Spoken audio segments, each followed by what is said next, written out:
Kucing hutan Norwegia adalah kucing yang kuat dan berotot, dengan cakar yang besar dan rambut yang tebal, yang membuatnya tampak lebih besar dengan berat hingga 22 pon.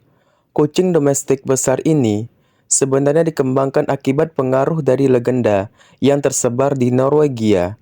Konon, menurut legenda, ada seekor kucing yang tinggal di hutan dan muncul dan menghilang seperti sihir. Dan terkadang yang terlihat hanyalah ekor yang tebal dan rambut. Peternak kucing Norwegia ingin membiakkan kucing yang merupakan perwujudan dari legenda ini. Karena itulah muncullah kucing hutan Norwegia.